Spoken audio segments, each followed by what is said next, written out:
Hai. Selamat sore untuk anak kelas 9 ya.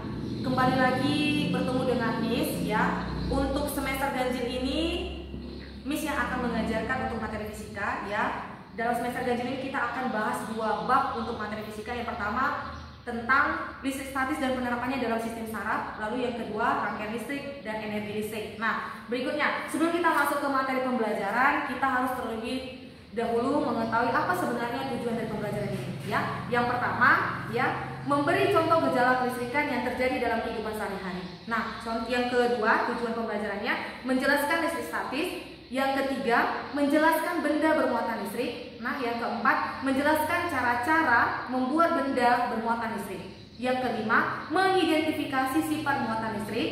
Tujuan yang keenam menyimpulkan secara kualitatif hubungan antara besar gaya listrik dengan besar muatan dan jarak kedua muatan. Nah, yang untuk tujuan yang ketujuh merangkum masalah dan manfaat listrik statis. Nah, langsung saja kita masuk ke materi yang terkait tentang listrik statis. Nah, sebelum kita membahas lebih dalam apa itu listrik statis, yang pertama yang harus kita ketahui adalah apa itu pengertian listrik. Ya, pengertian listrik itu adalah ya sebagai suatu daya yang muncul akibat terjadinya suatu gosokan ya atau melalui suatu proses kimia. Nah, apa contohnya untuk listrik itu sendiri ya?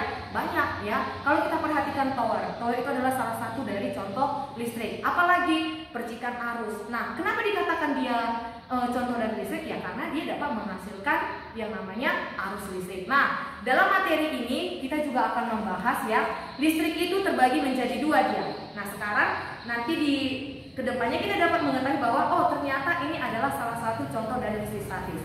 Nah, ini adalah salah satu contoh dari yang dimaksud dari listrik dinamis. Nah, listrik itu ya terbagi menjadi dua ya. Listrik ya terbagi menjadi dua. Ada yang namanya listrik statis ya. Lalu berikutnya ada namanya listrik dinamis.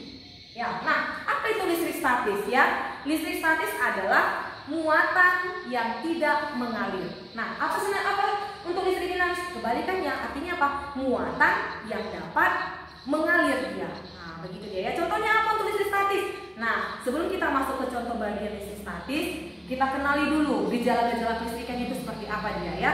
Misalkan begini, untuk gejala kelistrikan yang dapat kita ketahui untuk masuk ke contoh bagian listrik statis, misalkan kamu memiliki sebuah penggaris plastik. Nah, ketika kamu gosokkan ke rambut, maka dia akan bisa menarik sebuah potongan kertas. Nah, sekarang begini, kok bisa Miss itu merupakan listrik statis? Apakah bisa jadi itu ada merupakan gaya tarik menarik yang merupakan magnet? Nah, begitu kan? Tidak. Itu salah satu dari contoh listrik statis. Ya, kenapa seperti itu? Karena di listrik statis itu ada yang namanya muatan dia, tapi dia tidak dapat mengalirkan arus listriknya. Nah, apalagi contoh yang lain?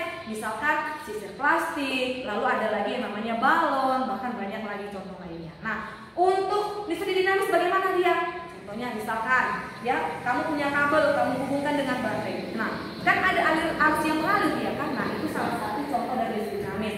Atau contohnya tower juga. Nah, itu salah satu juga contohnya. Oke, berikutnya, sebelum lebih menjauh memasuki tentang listrik statis, kita harus tahu dulu ya, listrik itu dalam bahasa Inggris artinya elektrik atau energi ya. Kalau dia dalam bahasa Yunani bisa disebut sebagai elektron. Nah, apa itu elektron? Ya, elektron itu merupakan bagian dari atom ya. Nah, apa lagi itu atom Miss? Nah, begitu ya kan.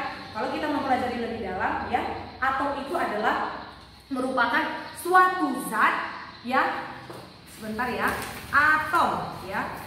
Atom itu adalah bagian terkecil dari zat yang tidak dapat dibagi-bagi lagi ya. Nah, ingat kembali teori atom ya. Atom itu terdiri berapa partikel dia? Ya, terdiri dari 3 partikel. Ada proton, ada elektron, dan ada neutron. Ya, gitu ya. Nah, kenapa proton itu disebut dia bernilai positif? Nah, kenapa juga elektron itu bernilai negatif dia? Nah, kenapa pula neutron itu dia bersifat netral? Nah, ingat kembali ya. Ketika atom itu bermuatan positif, artinya bahwa ya jumlah protonnya itu lebih besar daripada jumlah elektron. Artinya dia itu kekurangan elektron ya kan? Nah, begitu. Nah, sekarang kenapa atom itu disebut dia bermuatan negatif? Nah, kebalikannya, berarti jumlah elektronnya lebih besar daripada jumlah protonnya. Ya, artinya dia kelebihan elektron dia jadinya kan. Nah, sekarang kenapa dia disebut dengan neutron? Artinya apa? Jumlah proton sama dengan jumlah elektron dia. Oke, nah sama halnya dengan kalau di peta konsep di bukumu ya, muatan listrik itu terbagi menjadi 3 ya. Yang pertama ada muatan positif, ada bermuatan negatif, dan ada netral dia. Oke ya, Ibu rasa cukup paham ya. Nanti boleh silahkan dibuka nanti poin-poin yang akan Ibu share di Google Classroom ya. Nah, berikutnya kita masuk ke teori atom ya. Misalkan begini, ada sebuah gambar kan ya. Ada sebuah partikel zat ya. Ini ada sebuah partikel zat di mana dia memiliki yang namanya kerapatan ya. Partikel zat ini kemudian dia mengalami pemisahan. Kita pisah dia menjadi 2 begini ya. Berarti nanti gambarnya akan seperti ini ya.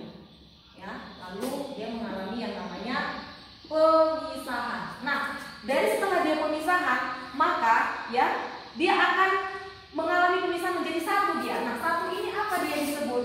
Ini disebut sebagai partikel dia. Nah, partikel inilah yang disebut sebagai atom. Paham? Ya. Jadi dapat kita pahami lagi bahwa ingat lagi, atom itu terdiri dari 3 partikel tadi kan, ya. Atom ya terdiri dari 3 partikel.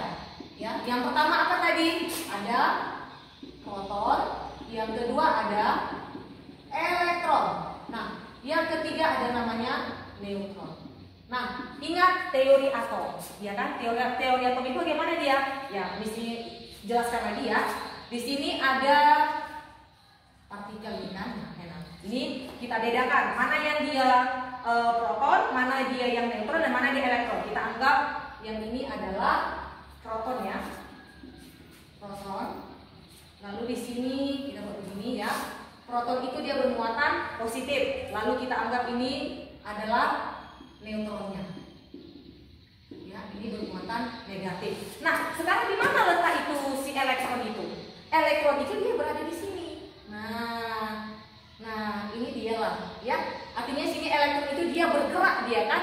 Nah, bergerak kemana dia? Nah, nanti di sini disebut inti atom, ya. Inti atom. Kita anggap ini tadi adalah elektron. Nah, gimana konsepnya itu, Miss? Nah, perhatikan ya. Inti atom tadi kan ada sebuah partikel nih, gabungan partikel.